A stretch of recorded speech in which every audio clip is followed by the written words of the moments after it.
All right, thank you, ladies and gentlemen, for coming out this afternoon on this very hot August evening to the East Hampton Library to today's event.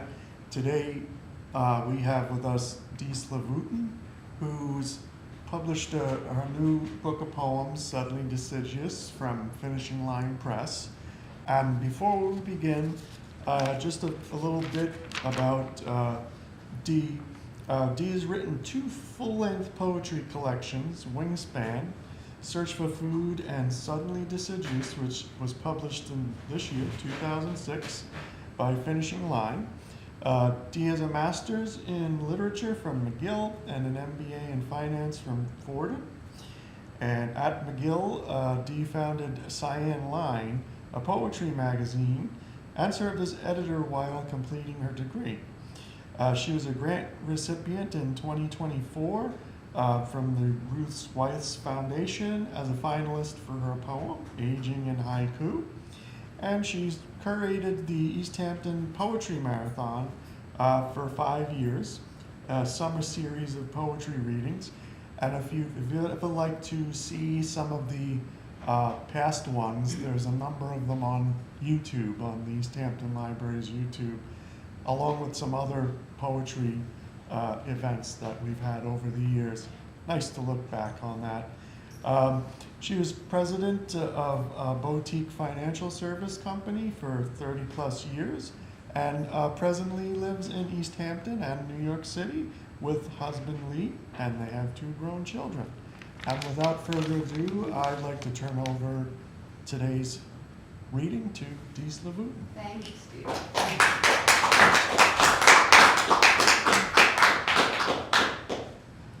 So, before I begin, I want to share a little thing about a list that I've created. It's called 100 Things That Cause Delight. It took me over 5 years to create that list. And recently, the list only got finished this year, I think, and I found myself like saying, what took me so long? 100 of the 100 things that cause delight, one of them are librarians. Librarians are the sweetest, kindest, gentlest people. Libraries, they want to share knowledge, they're quiet, they're welcoming. So I just wanted to thank Stephen and the East Hampton Library. Thank you so much. I'm going to need this more than I thought.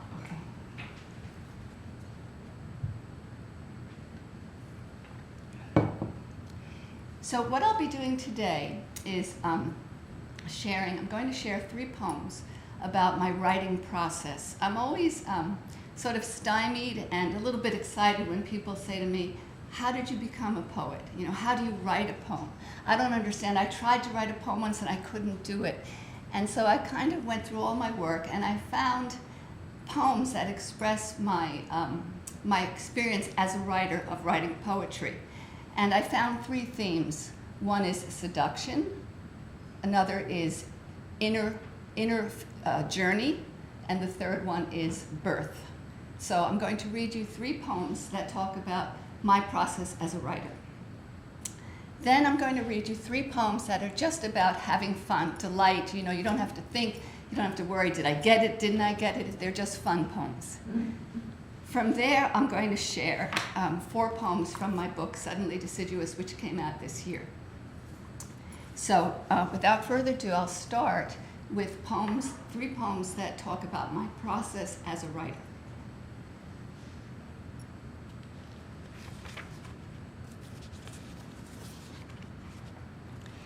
Why I write poems. I don't want to farm the land or cook the food. I want to write the words that travel through city veins, coaxing something from you. We'll ride bareback on these rhyming slopes. Even without reins, there is no place we cannot go. Just press your knees into my flesh, and meaning will caress the emptiness that fills you. What makes me think splotches of ink will bypass your judicious intellect and arouse wonder in you? Nothing? Then why are you still here? Come with me, not by foot. Bring your naked self. be devoured by a metaphor. How else can I seduce you?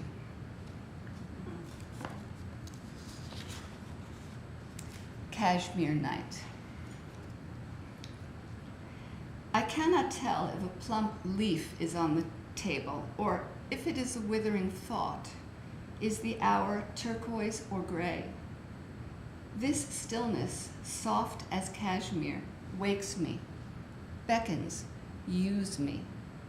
I rise and break the grave. At my kitchen table, I brush aside quotidian tokens of continuity, a chocolate sprinkle, a pale flake. As in the birth of child, I push for worthy words to fill our nostrils with first breath. The dark invites this deliverance. An otherwise escaped convict, I am wanted for murder. But in this real light, the bullet slows. My shoulders lean into the table with my pen in hand and sprinkle on my tongue. The stench of the continuous, interrupted by a dignity only known to songbirds of the night. And the third poem about my process as a writer happens to be the introduction in this new anthology, and it's called Where This Writer Goes. I step into a dark, I'm going to stop for a second. There's a word in here. It's a made-up word. The word is darktronomy, and I just don't want you as listeners to say, what? You know, what's that word? I don't remember learning that word. I just don't want you to get stuck there, okay? So, Where This Writer Goes. I step into a birthplace called darktronomy.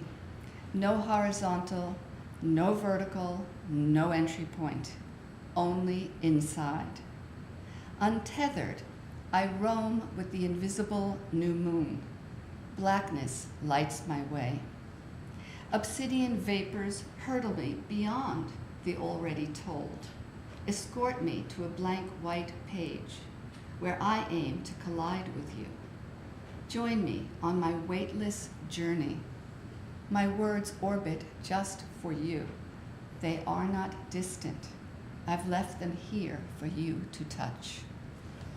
So those are 3 poems about my process of writing.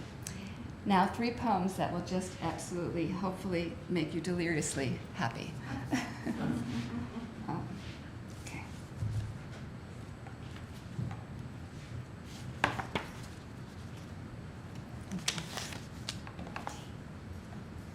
I am a cow.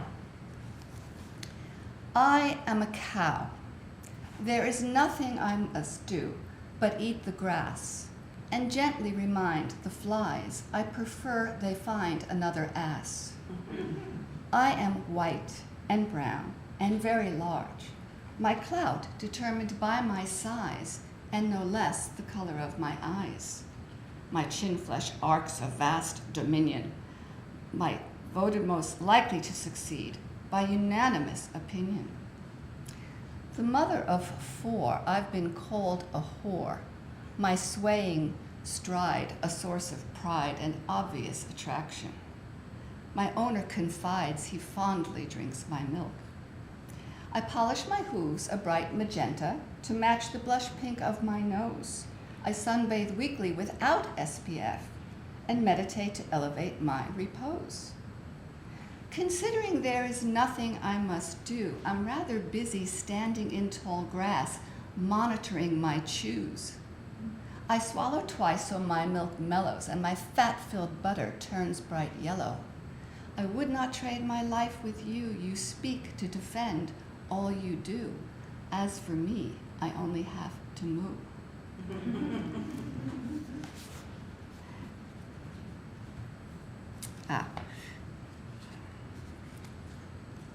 Now we all know a chef has a signature dish. This is my signature poem. French mustard. The mustard's been in the fridge for 3 years. My Dijon from France. I thought it would enhance the inside door. Guests might ask for something special. I would say, why not take a chance on this mustard? It's from France. There's no expiration date. Pebbly, earthy hues look delicious. Go ahead and eat. I'll wash the dishes. Dab it on the chicken breasts. Pour a glass of white. Cloth napkins on the left. Add a chunk of Beaufort cheese. We'll pretend we're in the Pyrenees at a sidewalk table in front of a cafe, wondering if some men will look our way. We'll raise our skirts above our knees. Go ahead, look all you want, if you please. Have us all in a glance. Such imagination springs from the mustard jar from France. Okay. And now a very, very, very, very, very recent poem. Behind this gate. Measured in pine needles, I am a billionaire. In Virginia creeper, I am a ballerina. In jade, I am a monk. In cherry blossoms, I am a child. In hickory, I am a squirrel. In Japanese red maple, I am a samurai. In flowering purple plum, I am a brazen hussy. In beach grass, I am a butterfly. In moss, I am a mushroom. In wandering Jew, I am lost. In the rubber plant, I am an ant. In Irish shamrock, I am a jig. In the magnolia, I am dust. In the lavender, I am soap. In the holly, I am holy. In the hydrangea, I am a rainbow. My wealth, immeasurable. Okay.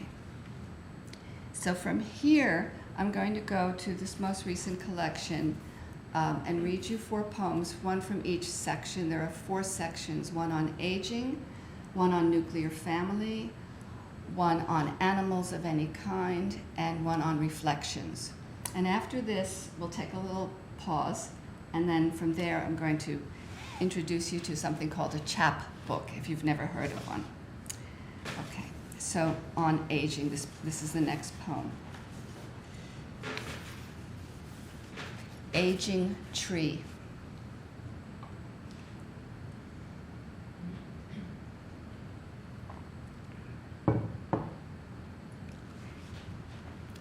In winter, the moonbeams you lure reveal gnarled roots, contorted limbs. Yet you stand naked without shame. I see your stature. In spring, you lose a limb in heavy rain. Burdened with mud, pink buds drown. Thereafter you live with partial death. I see your wholeness. In summer, you sway off losses. The rustle of your green crown claims your share of eternity. I see your majesty. In fall, your flirtations fade. You drop your guard, but preserve the bare essentials. I see your character. I am witness to the secrets of your proud turnings, how the seasons trained you. A yellow-eyed bird sleeps in your hollow. In my winter, I want to own my mirroring. Okay. And now, a poem on nuclear family, within the framework of nuclear family. So to tell you this poem, for those of you who've never heard the word yahrzeit, the yahrzeit is the anniversary of a Jewish person's death, and you light a candle in memorial for that person every year on the anniversary of their death, and it burns for 24 hours in the little tin cup. She doesn't even know. My husband prays. I hear his hushed shuffle. 3 ritual steps forward, 3 back. He is praying for my mother on the 3rd anniversary of her death. He is the one who lights the yahrzeit candle, a small tin cup which protects the flame. Memories of her flicker. I take another sip of my beer. She assigned her body to science. Positive for COVID, it never left her deathbed gurney. He stopped the cremation to protect her Jewish soul. She doesn't know we will be buried next to her. She doesn't even know she's buried.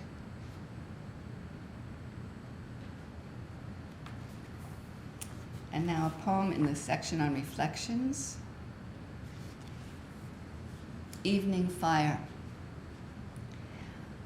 Orange riot boogie-woogie peekaboo, ignoring the contradiction of its fate, willing to die, resurrect, die again, martyr to heat my bones, this was my tree. Shared shade, spread limbs for birds, bore fruit, hoisted children to its swing, gave and gave again. I watched this once stalwart friend burn in my blackened fireplace, death's portal.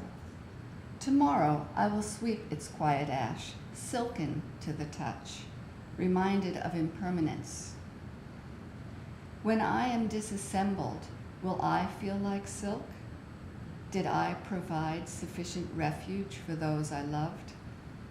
To live another winter day is plum, the carbon of us all. And now a poem in the section called Animals of Any Kind. And this is called Uterine Traveler. Uterine Traveler. Migrating from a purple ovary, trailblazing beyond passion, in a small yet limitless space, I somersault. There are no toothaches, I'm never hungry. This dark try-on room for souls is safe. Let me imbibe the saline nutrients in this tumbling, swimmable murk. A mitosis wind is at my back. My first thoughts are of freedom. My feet want to touch the ground. Tell me I'm not dreaming when I am born in America. I could be someone, own a house one day, train a horse to ride in rodeo, save a mouse from drowning. Okay, so that's the end of our first section of this reading, and it's just all these individual, I want to say hodgepodge poems, but I don't think they're hodgepodge. But they stand alone. And what I'd like to do after we take a breath, or at least I take a breath, is does anyone have a question or anything? So take a little tiny interval. With your cacophony of poetry, what motivates you the most? Just family? Is it, when do you get your motivation? When do I get it, or when? When or how? When is not in my control. When is when? When is whenever. That's when when is. Okay. It does come from, it's not articulatable. It just isn't. I don't think I could describe when. And subject matter. You could a potpourri of subject matter. Alas, a good segue. Because what I'd like to share with you now is a chapbook. And a chapbook is quite different from all this, what do you call it? Cacophony. Yes. Potpourri, cacophony. A chapbook is meant to be a very slim volume of poems. And it's meant to have a kind of an arc, like a narrative, where you as a reader will understand absolutely what the author intended. Because, as any individual poem, the author may have had one intention, but you have a completely different understanding of what happened. So I want to share with you how this is a chapbook. I'd like to read it to you. We will get out of here by 7, don't worry. They're very, very slim volumes of poems. But I really want to share with you this will answer your question in this case. Absolutely, okay. I want to share with you how this was born, this sequence was born. So I'll just come a little closer so you can see. This is a picture of my mother my daughter, and me. Okay. Nice. They look related. This is the second one, because the first one fell and shattered. It didn't shatter, actually. It shattered like tempered glass, so it looked like a horror movie. And there were, fractures and lines across our faces. And the company that makes these, by the name of Fracture, which I think is kind of ridiculous, they were very kind, and they sent us a second one, this one, for free, which was very kind of them. And so then when I had both of them, and they were sitting next to each other, and I saw the one with the fractures across our faces, and then I saw this beautifully united, 3 generations, I was compelled to keep coming back and trying to understand, what is it? What is this revealing to me? And then recently I read a sentence. I don't have any context for it, but the sentence was, mothers and daughters traffic in emotional pain. And so what it was about for me was how fractious mothers and daughters relationships can be. And if all goes well, it all ends up healed and combined and in a loving relationship in the long run. Further, I was compelled by this generational cultural imperative and how it differed between my mother's generation, mine, and my daughter's. My mother's to get married, to have a family.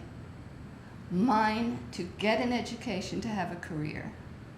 My daughter's to get an iPhone, a tattoo, and have an Instagram account. So, and I know that's harsh. Okay. So this is called At the End of the Day, Lily, and it takes form of addresses. My mother will be addressing me. I will address my mother. I will address my daughter, and my daughter will address me. Okay? And you'll tell me, hopefully, in the end, if you get it. Okay. Question before you begin. How old is your daughter? Oh, sorry. Yes, I'll tell you the ages. My mother born in 1925, me, the daughter born in 1951, and my daughter born in 1987. So now she's 38 or 9. Okay. This is called At the End of the Day, Lily. And the first grouping is my mother talking to me. Oh, I'm sorry. The first poem is the introduction. Nobody's talking to anybody. The photo of us. I should not have moved the photo. It was not my home. It was my mother's home. It was a gift from me to her. My mother, my daughter, and me. We couldn't know it was the last photo of us. I moved the photo forward on the top shelf. My mother moved it back. It fell to the floor. Now there are cracks across our faces. Leonard Cohen said, "There is a crack in everything. That's how the light gets in." In Japan, they paint cracks with gold. Imperfections create more beauty. When the photo fell, we heard the crack. These poems are my gold paint. Now this is Mom to me. Mom, 1925, to her daughter, me. I did not marry for love. I married because the war was over. A handsome man asked me. I could move out of my mother's home. My father and sister were dead. My brother still a kid. I was not college material. My first, a daughter. Next time, for a lark, I bought twin diaper service. Sure enough, now I had 3 children. You were behind your brother. Your heartbeat never once detected. But there you were. I don't remember making decisions. Every day was about nothing more than getting through it. There was food on the table. I had a washer and dryer. It was 1951.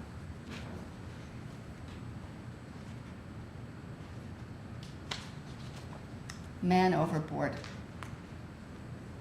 I let the cat out with the kids. Our suburban, family-studded block was safe.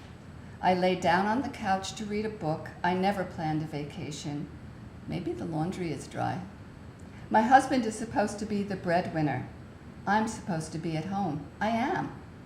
There is a lie here. He doesn't earn a living. He ignores the children. Does the disappointment show on my face? I hear the kids playing kickball. The salted ocean air drifts up the street.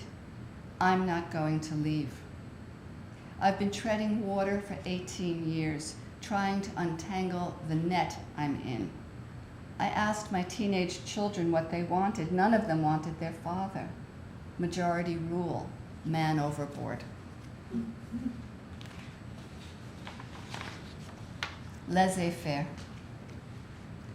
I took the train an hour each way to bring home a paycheck. I was tired every night. Your grandmother visited and cooked twice a week. We ate. I dictated the chores. You kids griped.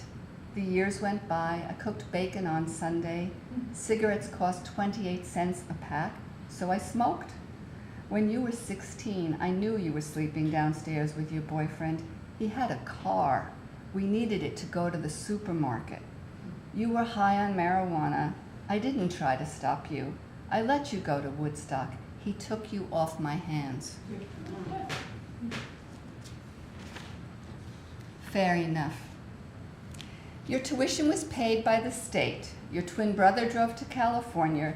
You both were of age. Your older sister was married.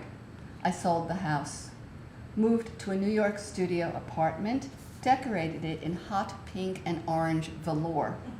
I was done with commuting. Straight from work, I played bridge at night. Did I go to parent weekend? Never entered my mind your college dorm shut down for 5 months a year. You still had that boyfriend. I pretended I didn't know that he was dealing drugs.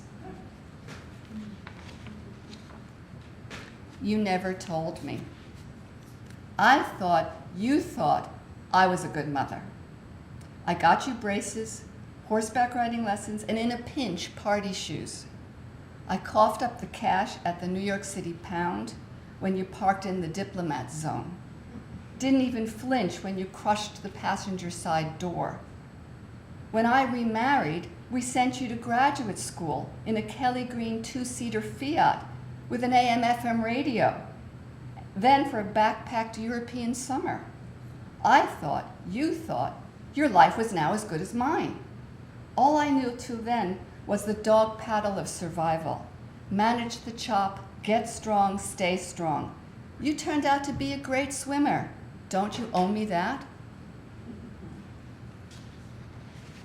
Now, address from me, daughter, back to my mother.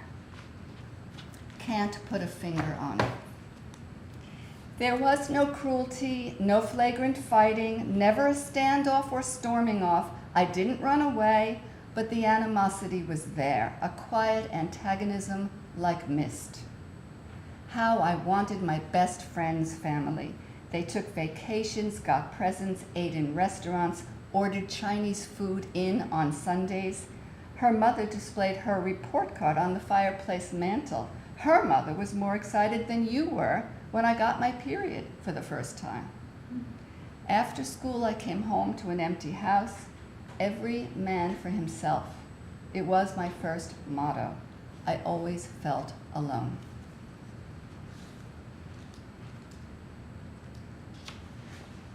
Life and limb.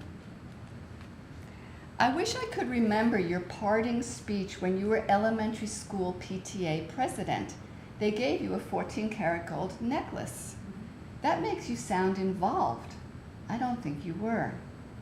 60 years later, my daughter stole the necklace to stop me from melting down the gold. My closet floor had no party shoes. On the day of my friend's birthday party, you bought me a pair. My sneakers had holes on both sides. We both would have been embarrassed. Sometimes there was no dime to buy ice cream. You said we weren't poor, just broke. I didn't know the difference.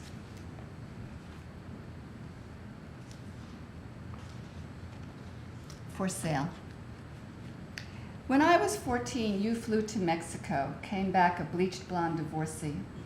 I lied to friends why my father wasn't home. After school, I did chores and homework, no interest in TV, ate and went to bed. I needed to sleep to escape my daily headaches. Before your divorce, you would jab the potatoes, jab, jab, jab. After that, you gently poked them. But I was not happy for you. I was too scared of the future. I was ashamed of parents who were not in love. You sold the house the day after high school graduation. Life got good for you. When you remarried, you didn't invite us, your grown children. I know you didn't invite anyone, but really? You moved as far west as the continent. You didn't need to stay close. It was probably better that way. Your bet had come in.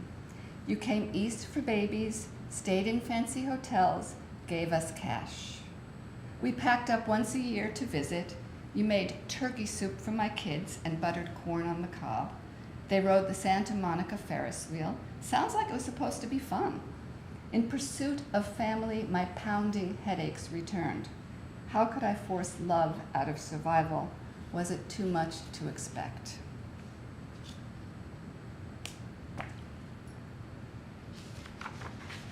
Perspective. For my whole life, I put you on trial for a crime that is colorless, odorless, lethal. This is why looking back is almost invisible. The stealth of survival didn't have episodes, it just seeped until the oxygen was gone. I was not deprived per se. If I wanted something, I had to earn money for it. I babysat in a red polka dot bikini and hair rollers, cashiered at the local supermarket, typed labels at the vitamin supply house, waitressed my way through college. My dogged thirst for ineffable love moved on after all that. My evidence is inadmissible. You did not commit a crime. If you did, it was self-defense. It was a one-way argument. You were just living your life. The headaches were in my head.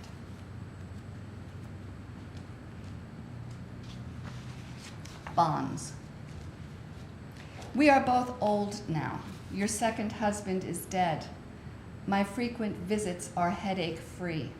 We shop for food, cook stovetop dinners. The coffee table is cluttered, crossword puzzles, tissues, pencils, only enough room for our feet. You wiggle your emerald green painted toes. At breakfast, we drink lots of coffee. You want my opinion about sweaters in the Neiman Marcus Shop at Home catalog. We struggle, then give up on the New York Times crossword puzzle. The TV blares, I wear earplugs, drink beer, you scoop Haagen-Dazs from the pint. When I rest my head on your fat thighs, your hand twirls one of my curls. California suits you. You waltz in your 20-foot-long bathroom, water your potted plants that fill your spa tub. In the end, I shipped all your jade plants east. It took time for me to know you had my back.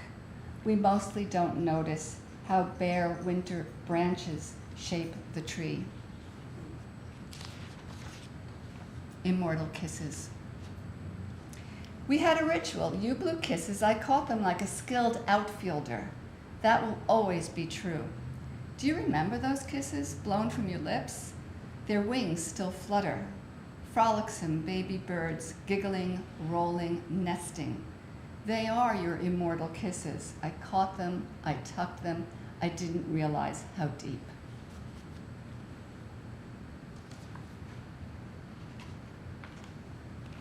Indestructible. The log in the fire refuses to finish itself, like your 12-day morphine journey. Woodsy sweetness infuses my living room.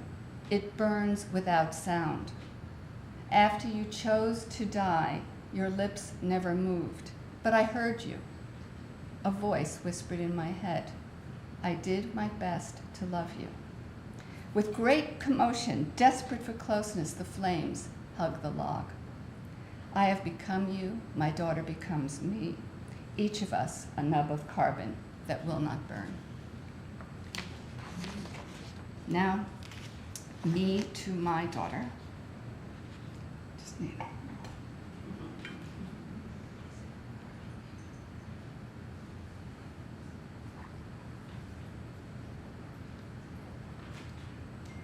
Breast milk. Okay, so you've got a 1951 mother talking to a 1987 daughter. Birth, okay. Breast milk. I looked at you, barely a month old. Breast milk ran down my body. Tears joined the puddle on the floor. Our naked mesh, even silk would envy. Deeper than memory, whiter than sunlight, that moment cleaved my wordless love to you. Though we are severed, you are always on my journey. I am your source. Why do you treat me like an anonymous donor?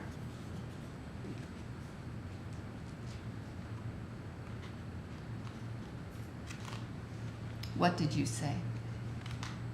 You are 6 or 7 in the photo. We're sitting on a bench at your school. You're explaining something to me in detail. You're animated, in charge of our conversation. I'm focused, trying hard to listen. It appears you are the teacher. I am the student. I cry when I look at this old photo. I think about the mason who built my fireplace. He knew flames could not destroy his foundation. I was the mason in charge of building your confidence, but my apprenticeship was shortchanged. I didn't have the tools. You were a young master. What happened?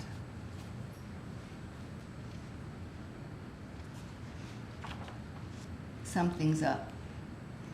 The high school psychologist said she should see someone. You had skyline views from your bedroom. The housekeeper cooks and cleans. You never change sheets, washed a load. You're in private school. You have friends. The first prescription was antidepressants, brain chemistry, or lack of purpose. I had to stop second guessing. Not worrying about survival is a luxury. Straight to college. No gap year for you. Just a little pushing and shoving. One summer school course. You graduate in 4 years. I should have known something's up. Your senior project titled, Where Do Fangs Come From?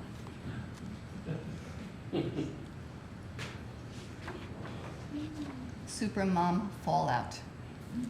I did not turn a blind eye. I was blind. In your 20s, you told me it was all pointless. Impossible, I pointed out. All things have a point. You must excavate for it. I tried suffering on your behalf, but I am not good at empathy. My life is too full. I have 3 creams to heal cracked heels. I did not understand. You were not me. I expected a clone.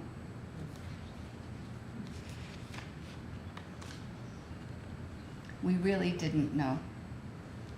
I bought theater tickets, you stood me up. You bailed on us for holiday meals. I waited in the car, you were a no-show. I drove away. You came outside in pajamas to meet your brother's fiance's family. Your prescriptions now include Adderall. Your psychiatrist insisted he be your supplier. Better than the streets, he said. You quit jobs or jobs quit you. I guaranteed all your leases. You ditched your brother's dress rehearsal. At least you showed up for his wedding. Things got worse. The sadness. When I was young, I was sad. I didn't need medication, or maybe my mother never noticed. My sadness was a painted canvas. The canvas was 2 different things. My mind, separate from me, and me, the painter. The sadness, like existence, was black paint. If I kept a corner of the canvas white, like the corner the farmers leave for the poor to glean, I knew I would not disappear. I would teach you how to keep that corner white, but I can't remember how I did it. You must teach yourself. Fog. I am dazed by your blare. My anger drowns my sadness inflates my fear paralyzes me. My insistence, this cannot be, nullifies me. I rise above revenge. You make it so hard. I want to love you forever. When I planted daylilies, I got it wrong. Daylilies bloom for only one day. The secret will out. I never asked you why you started. The day you told me you had already stopped. You were taking a pill to kill the cravings. We were eating lunch in a restaurant. I was happy we had a date. You showed up. My blurred vision of history crystallized. Why you slept so much, didn't show up, ate and crashed when you did. Your flagrant mistreatment of me. But opioids were only one of your abuses. Adderall, marijuana, nicotine, antidepressants. You were brave to tell me, but who are you? I wanted you to be pure, to go somewhere to purge. You said no every time I was stymied.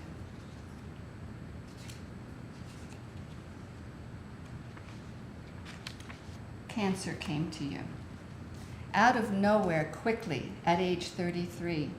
In your belligerent tone, you commanded I not speak at the surgeon's office. After surgery, I stayed for 2 nights, fed the cat, cooked a steak to feed you protein. You woke up, spurned my efforts, accused me of taking up too much space, banished me. Verbal monoxide extinguished my maternal instinct. Your mouth was not connected to your brain. My brain was not connected to my mouth. I should have said, no way. You have yet to lift your shirt. Let me see your nipple-spared, surgically removed right breast. Forsaken. I saw every joint in your fingers go rigid, your face distort, your eyes fill. 5 years after surgery, you were still wrought. I heard your demand. I had to say I was wrong. You were right. I saw it for the first time. I need to say that again. You were right. I saw it for the first time. I was wrong to leave you alone. I was wrong not to visit after each chemo treatment. You abandoned me so many times, but I should not have left you alone. We have forsaken each other, your broken body, my broken heart, scar tissue. Our past is free, so is love. We have paid a very high price. Our interpretations are not indelible. We can unwind the wounds. We both have to want to.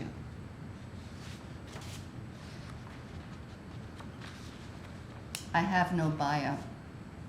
That's what my 38-year-old daughter said, my daughter who gave up opioids, my daughter who lost a breast at 33, my daughter who lost her hair from chemo, my daughter who loves her cat, my daughter who opened her own secondhand store in Greenpoint, Brooklyn, which sells everything except rare earth minerals. You don't know. You are a rare earth mineral, more rare than rare. You, my only daughter. And now my daughter, born in 1987, back to her mother, me. Genuine reproduction. Yes, I have your hourglass figure, long and slender waist, short limbs. We share curls, quick temper, impatience. We both fidget and pick. Am I an imitation? At least my nose is mine. I was 9 when I lost myself. It was sudden. I slept on the floor in your room. Where was the danger? We picked apples in the fall. Did you lose me in an apple orchard? Catch a thief. I took things without asking. Red satin shoes with a diamond set in gold. Yes, it was raining. I didn't care. Belts, small rugs, furniture. Why do I have to ask? You take precautions, sneakers and an umbrella. I don't. Movers stole a rug from me. It was yours. You kept asking. I kept telling you I would return it. I didn't care that it was gone. Yes, I took money from your wallet. I lied when you asked. I cheated on a test and denied it many times until I confessed. The truth made a difference. The truth is the most important thing to you. Toy store to cigarettes. You're so damn perfect. Your suits, high heels, briefcase, advanced degrees, your makeup station, 30 lipsticks, the way you dab perfume. We have a live-in housekeeper. I don't make my bed or have chores. The housekeeper makes dinner, then cleans up. We read the first Harry Potter book and Cloudy with a Chance of Meatballs, but I don't think we read much else. We were in a toy store when I got the chicken pucks. You scooped me up and ran out, just like that, no toy. I never told you when I had a soccer game. That way I could be mad at you for not showing up. You were busy working anyway. Someone snitched that the cigarette burns on the building awning were coming from apartment 5A. You couldn't believe I smoked cigarettes. Ha! In love with the why. I can never tell if I'm waiting for life to end or begin. I can barely stand my own thoughts. Eventually, you'll realize I'm unreachable. There is nothing where a budding youth used to be. The problem is no one in this family shares my distaste for life. It's amazing what people do to rectify their self-esteem. I found a path, not original, but palliative, opioids. I'm in love with the why. Did I want to destroy myself or your expectations? Both. Sometimes I need you so bad. Sometimes I need you so bad, but I don't return your calls or texts. Sometimes I need you so bad, but I don't want you to know I'm drowning. Sometimes I need you so bad, but what I really want is your money. Sometimes I need you so bad, but you don't approve of my boyfriends. Sometimes I need you so bad, but I just want to store my stuff. Sometimes I need you so bad, but I forgot to fill my prescriptions. Sometimes I need you so bad, but I just want you. Of. Yes, I am of you. But source does not guarantee love. To design my own life, I need to cast you off. I live underneath. It is so dark, I can't invite you here.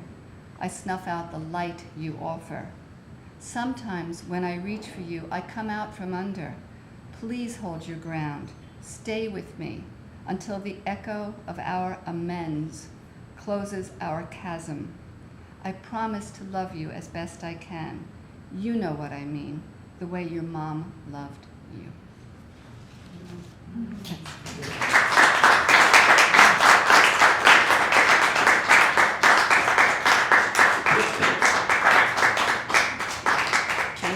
Thank you for being such a patient audience.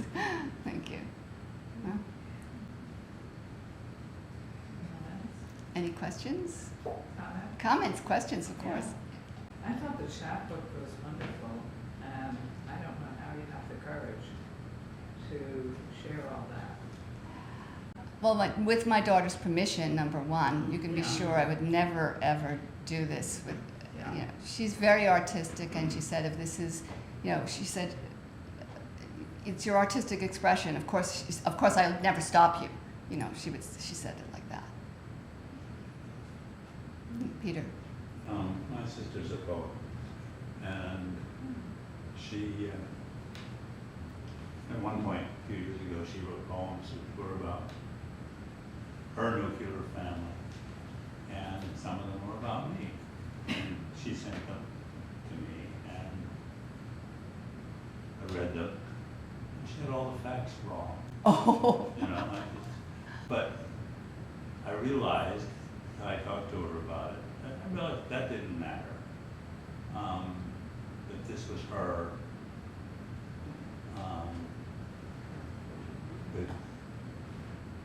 what she thought, what she felt about our growing up. And I'm just curious, does your daughter, she's clearly fine with your Does she agree with the content? Yes. Uh-huh. Mhm. So this is part of the culture. This is part of the generational cultural differences. Right. This younger generation, you know, I'm going to say something which is sound abhorrent, is like it's like a badge of honor to have been in a psych ward, to have been in rehab. Now our generation, it would be a deep, dark family secret. That's what's happened in one generation. That's what's happened. It's and you know, having had cancer, that's not a secret, you know. No. Opioid abuse, yeah, that could be a family secret, but guess what? That's also not a secret. It's just not a secret. It just isn't for her, you know. It's not just the facts that I was talking about in terms of the content that you have, it's the feelings. And that, I think, was very brave. Thank you. Thank you. Yeah. Yes. Hi. Hi. No. Thank you so much for sharing. It's very strong, emotional. I am not a writer, so when I see the way that you're using words for in half an hour, really give us a whole story of 3 generations. Mm. With all these so deep emotions and feelings. I am a mother also, so you can see many of the things that you were there, the way that you have written about it is beautiful collages. Fabulous. Thank you. Thank you for the compliment. You know, this happened quickly. A lot of revisions. I do a lot of revisions, but it still was all there. You know, like, you know, what do they say? You just take away the clay. You take away the statue is there, Michelangelo or something. The statue is there. You just have to get the clay out of the way. Kind of was like that. Yes. Yes. I'd just like to you're also a very good reader, or a reciter, I don't know what the word would be, but, and I'm curious whether you recited poems to your daughter or whether she read them. I hope she's read them. You know, they're certainly sitting in her inbox. We've talked about, you know, them, but, you know, so the good news is, well, let's say the story's half over. My mother's long gone. And there's no question peace was made between my mother and me, okay? My daughters, I would say we're in again, you know, we're like in between harmony and disharmony and harmony and disharmony. So to this day, I can't tell you with 100% certainty. It's there, she can read it. She's told me many times, Mom, whatever you write, not like it doesn't matter. She says, you can write anything at all you want about me. So I have to assume she's read them. When you write something, do you recite it out loud? When I write it? Yes. No. No? No. When I write it? Yeah. You mean while I'm writing it? Or after you write it? Do you then read it out loud? You know, it's an interesting difference between writing and speaking. Speaking. Yes, and yes. You're very good at both. Thank you so much. Thank you. But yes, it does get read out loud, but not as part of the creating process. Maybe, you know why? Because maybe I'm not so concerned with meter, Yeah, you know, right. so that's why, you know, so the reading out loud isn't as critical as if I was concerned with meter, I think. Do you consider the second part finished? You mean, As a chapbook, or will you continue? I only have one thought process about it, Peter, which is it stands alone as a chapbook. It's finished. The question is, should it become a full collection? In which case it would need at least 20 more poems to be a full collection. So, and I'm between and betwixt on that thought process. You still call them a poem? These are Instead of a poems. story? Yeah, they're poems. It's a chapbook. A chapbook is a slim collection of poems. But what's unique about a chapbook is that there's kind of an arc, there is a story, and nobody's confused about what's the story or who it's about. You may still be a little confused as to what happened to his aunt, you know, but you're not confused about the story. You could read any individual poem and say, what? I have no idea what that was about. But I think that's one of the differences. Another question, is this published or? Well, it's copywritten, and now it's got to find a home. It's got to find a home, yeah. Mary Kay? I have a question. Mary Kay? How long did you work on this? Over what period of time This- did you pull all that together? This. Yes. This got manifested in about, this is this took the least amount of time ever for me to congeal, a finished product, and maybe this took 3 months, which is, Just kept coming. yes. Once you started, it Yes. just kept Yes, going. yes. Yes, so I have a question. If the photograph wouldn't have broke, would you have written it out? If, You said that was the impetus. I think if I did never put them next to each other, it was this, it's really very important for the readers to hear the dichotomy. You know, mothers and daughters have, the relationships, I believe, are fraught with friction. And the question is, are they going to heal? Are they going to be beautiful, harmonious relationships in long run? So I'm still not in the long run yet with my daughter. So and I'm hoping, if I were a betting woman, I am, I'll bet you, that it will all work itself out. Yeah. But if I didn't have that one, that broken one, and I just, because I kept being magnetized to the differential. I may have missed this. Is she an only child or she? No, Lydia has a brother, an older brother. Remember the pajamas? What? Remember her pajamas going to the wedding? Yes. Oh, right. Good listener, Mary Kay. Scott? Yeah, well, one, does your daughter have children? No, she's not married. No, I guess that Oh, would have brought it kind of. yeah, like I could say, just you wait and see, but not, I don't know, I don't think that. Oh, gosh. I'd like to, I can't force it to get fatter, to get bigger, and change it. I think it would have to be evenly distributed.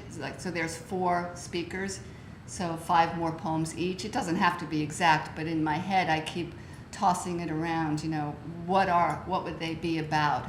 How would they contribute to it? Was there ever much of a relationship between your daughter and your mother? That was originally part of my thought process, but I can't construct that. I can't find the language for whatever their relationship was. I cannot. No, my mom went out to California. We saw them once a year like that, so not like the way grandparenting can be. I'm not going to say should be, but the way grandparenting can be. It was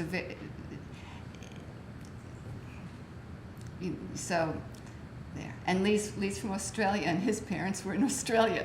So our children didn't have, I didn't get to witness a lot of watching my mother with her grandchildren. I didn't get to witness that. I had headaches when we went out there, so what are you going to do? But the headaches are all gone, from that. Well, thank you, Dee. Thank you all for being such an attentive audience. Thank you.